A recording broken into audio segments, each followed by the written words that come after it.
بسم اللہ الرحمن الرحیم۔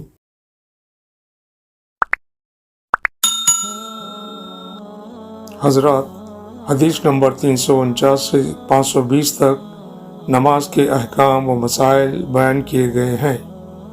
چینل کو سبسکرائب اور شیئر کرتے ہوئے ہمت افزائی کریں۔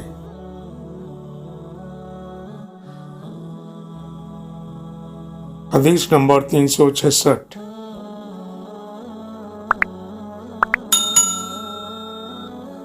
رسول اللہ صلی اللہ علیہ وسلم سے ایک آدمی نے پوچھا کہ احرام باندھنے والے کو کیا پہننا چاہیے؟ تو آپ نے فرمایا کہ نہ قمیص پہنے، نہ پاجامہ، نہ باران کوٹ، اور نہ ایسا کپڑا جس میں زعفران لگا ہوا ہو، اور نہ وش لگا ہوا کپڑا۔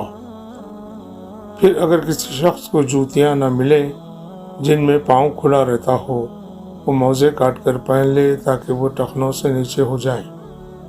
اور ابن ابی ذئب نے اس حدیث کو نافع سے بھی روایت کیا، انہوں نے ایسا ہی حضرت صلی اللہ علیہ وسلم سے بھی روایت کیا ہے۔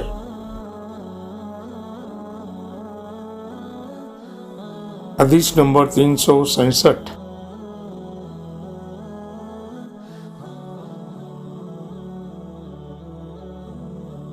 نبی کریم صلی اللہ علیہ وسلم نے سماع کی طرح کپڑا بدن پر لپیٹ لینے سے منع فرمایا، اور اس سے بھی منع فرمایا کہ آدمی کپڑے میں احتبا کرے اور اس کی شرمگاہ پر علیحدہ کوئی دوسرا کپڑا نہ ہو۔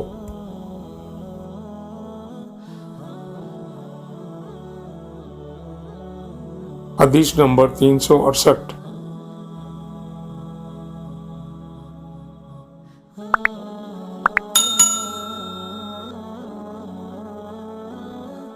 نبی کریم صلی اللہ علیہ وسلم نے دو طرح کی بیع و فروخت سے منع فرمایا، ایک تو چھونے کی بیع سے، دوسرے پھینکنے کی بیع سے، اور استعمال سماع سے جس کا بیان اوپر گزرا، اور ایک کپڑے میں گوٹ مار کر بیٹھنے سے۔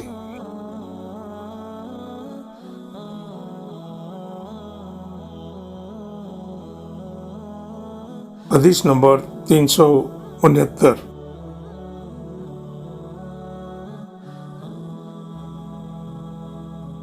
حضرت ابو ہریرہ رضی اللہ عنہ نے فرمایا کہ اس حج کے موقع پر مجھے حضرت ابو بکر رضی اللہ عنہ نے یوم النحر ذی الحج کی 10ویں تاریخ میں اعلان کرنے والوں کے ساتھ بھیجا، تاکہ ہم منا میں اس بات کا اعلان کر دیں کہ اس سال کے بعد کوئی مشرک حج نہیں کر سکتا، اور کوئی شخص ننگے ہو کر بیت اللہ کا طواف نہیں کر سکتا۔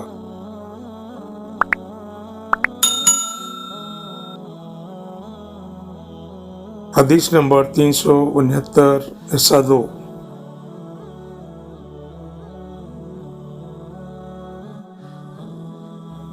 حمید بن عبد الرحمن نے کہا، اس کے بعد رسول اللہ صلی اللہ علیہ وسلم نے حضرت علی رضی اللہ عنہ کو حضرت ابو بکر رضی اللہ عنہ کے پیچھے بھیجا، اور انہیں حکم دیا کہ وہ سورہ برات پڑھ کر سنا دیں اور اس کے مضامین کا عام اعلان کر دیں۔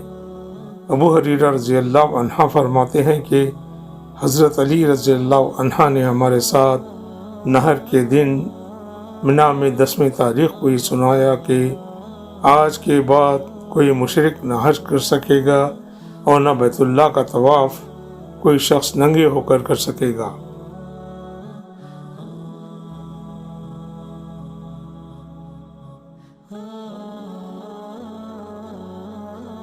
حدیث نمبر 370۔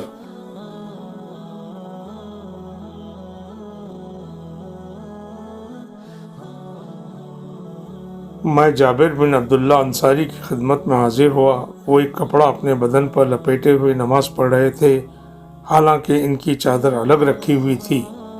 جب آپ نماز سے فارغ ہوئے تو ہم نے کہا، اے ابو عبداللہ، آپ کی چادر رکھی ہوئی ہے اور آپ اسے اوڑھے بغیر نماز پڑھ رہے ہیں۔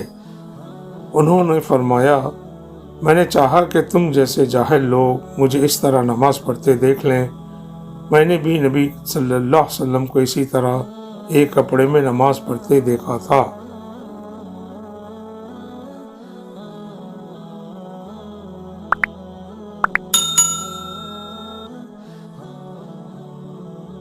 صدق اللہ العظیم۔